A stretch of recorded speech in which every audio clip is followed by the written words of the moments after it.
안녕하세요. 캔들피그의 이런저런 시간입니다. 오늘은 교육과 훈련의 차이에 대해서 이야기를 해보고요. 저희 채널은 교육인지 훈련인지 그리고 추구하는 건 무엇인지에 대해서 생각을 한번 나눠볼까 합니다. 오늘 제가 교육과 훈련을 주제로 한 이유는 우리가 새로운 어떤 것을 받아들일 때 교육과 훈련의 특징을 잘 알고 있으면 내용에 따라서 이걸 교육의 형태로 받아들일 건지 아니면 훈련의 형태로 받아들일 건지 그런 거에 대한 효율적인 판단을 하는데 도움이 될 것 같아서 준비를 해봤습니다.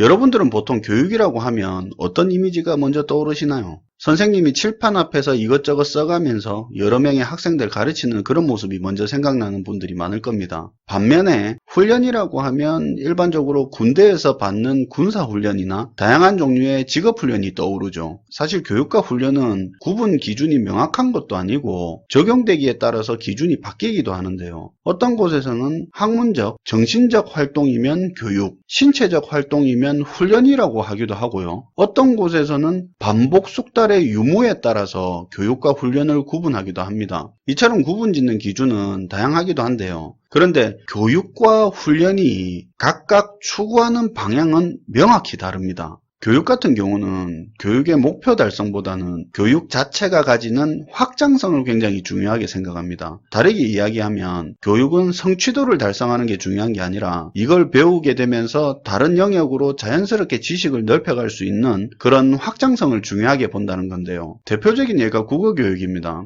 글부터 가르치면서 읽기, 쓰기를 가르치고 국어 표현으로 말하고 듣고를 교육시켜 놓으면 국어가 기반이 된 또 다른 능력으로 확장이 가능해집니다. 국어 교육을 받았을 뿐인데 학습자 본인이 원하기만 한다면 국어 지식을 기반으로 역사 공부를 하기도 하고 기계 설명서를 읽고 기계 사용법을 익힐 수도 있습니다. 또 사람을 설득시키는 능력으로 확장되기도 하죠.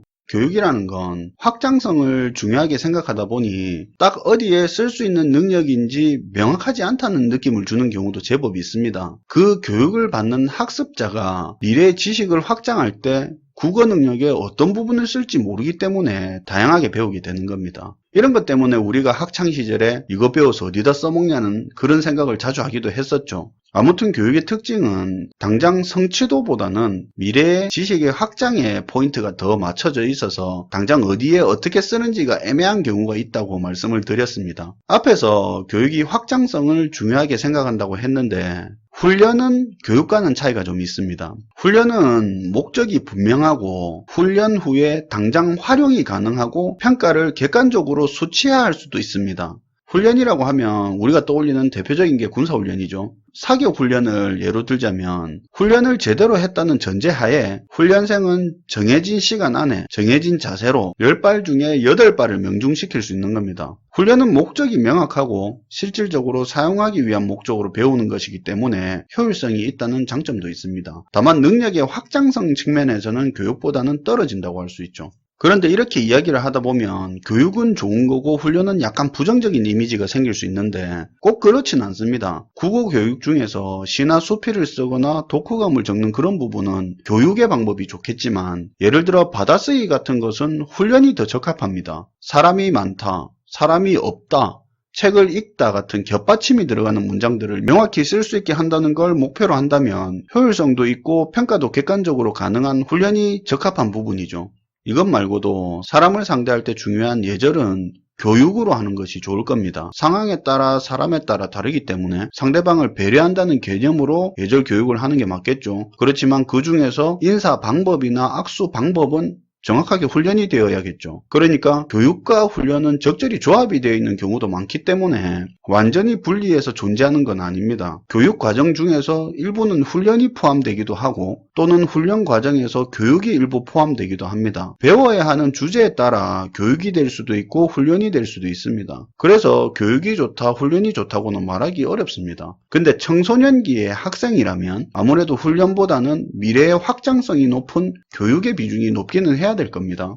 그런데 사실 교육의 단점이 완료 후에 명확한 평가가 안 되는 게 이게 문제인데요. 예를 들면 어떤 책을 읽고 느낀 내 생각을 누군가가 그걸 수치로 평가하기가 어렵고, 내가 적은 소설을 누군가는 정말 재밌다고 느낄 거고 누군가는 시간 낭비라고 생각할 건데, 훈련이 아닌 교육에서는 이걸 객관적으로 평가할 수가 없습니다. 여기서 문제가 발생하는 건데요. 훈련하고는 다르게 교육은 획일적인 평가가 어려운 단점을 가지고 있습니다. 그럼에도 불구하고 교육 시스템이나 교육을 시키는 사람 입장에서는 이 교육이 과연 효과가 있었는지를 평가를 할 수밖에 없는데요. 학습자 개개인의 교육에 의한 다양성과 확장성을 수치화해서 평가하기가 어렵다 보니까 일정한 틀이 있는 객관식이나 단답형으로 평가를 해버리게 되는 겁니다. 여기서 이제 모순이 발생해버리는 거죠. 가르칠 때는 개인의 능력과 다양성을 고려해서 성장과 확장성을 극대화시키기 위한 교육이라는 방법으로 가르쳐 놓고서는 막상 평가할 때가 되니까 수치화된 평가가 어려우니까 평가를 훈련에서나 사용되는 획일화된 평가 방법을 사용해버리는 거죠. 수업 시간에 가르쳐준 거 말고 다른 답은 틀리는 게 돼버리는 거죠. 이런 평가 기준으로 입시 위주의 교육 시스템이 되다 보니까 교육은 점점 다양성과 확장성을 잃어가고 훈련화되어 갔던 거죠. 물론 우리나라만의 문제도 아니고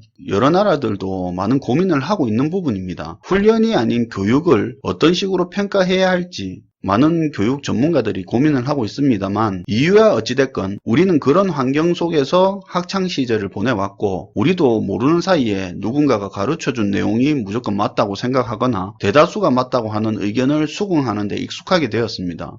그런데 그나마 다행인 게 이제는 더 이상 누군가가 우리가 배우는 것에 대해서 평가하지 않습니다. 학창시절이야 교육제도 때문에 어쩔 수 없이 평가당해야 되니까 시스템에 맞는 틀 안에서 결과를 낼 수밖에 없었지만, 지금은 누구의 틀에 맞춰서 배움의 결과를 굳이 만들어낼 필요가 없습니다. 학창시절에는 역사를 공부하면서 몇 년도에 무슨 일이 일어났고 누가 뭘 했는지가 중요했지, 지금은 그게 전혀 중요하지 않다는 겁니다. 똑같은 역사책을 보더라도 누구는 역사 공부를 통해서 한국의 정치를 배우고, 누구는 역사 공부를 통해서 경제를 배우고, 누구는 역사 공부를 통해서 문화를 배웁니다. 저는 개인적으로 학창시절에 그렇게 재미없던 공부가 나이를 먹어가면서 재밌는 이유가 이 획일화된 평가를 받지 않기 때문에 자기한테 맞는 실질적으로 도움되는 공부가 가능해져서 공부가 재미있게 되는 건 아닐까 하는 그런 생각을 한 번씩 합니다. 말 온 김에 저도 캔들스토리 TV 채널의 콘텐츠에 대한 이야기를 좀 해볼까 합니다. 사실 저희 영상은 교육이나 훈련 같은 강의의 목적으로 만든 영상은 아니었습니다. 보시는 분에 따라 강의로 평가해 주시는 분들은 참 감사하게 생각합니다. 하지만 저희 스스로 생각해 볼 때 강의라고 하기엔 부족한 부분도 많고 체계화된 커리큘럼이 없습니다. 그때그때 시청자분들과 공유했으면 좋겠다는 그런 기준으로 영상을 제작하기 때문에 솔직히 강의라고 말을 하지는 못하겠습니다. 원래 저희가 중요하고 괜찮다고 생각하는 정보나 생각을 공유하기 위해서 캔들스토리 TV라는 채널을 만들었습니다. 그 메인이 되는 주제가 경제고요. 사실 경제라는 콘텐츠 자체가 접근도 어렵고 광범위하다 보니까 쉽게 저희 스타일로 정보를 재가공해서 서로 공유하고 나누기 쉬운 형태로 만든 것 뿐입니다. 사실 경제라는 부분이 학창시절에 배운 적도 없고 누군가가 가르쳐준 적도 없어서 어디서부터 시작해야 되는지, 내가 뭘 모르는지 조차도 모르고 경제 공부에 뛰어드는 경우가 많습니다. 그러다가 어설프게 알고 선무당이 돼서 자만에 빠져서 투자하고 손해를 보기도 하죠. 이건 뭐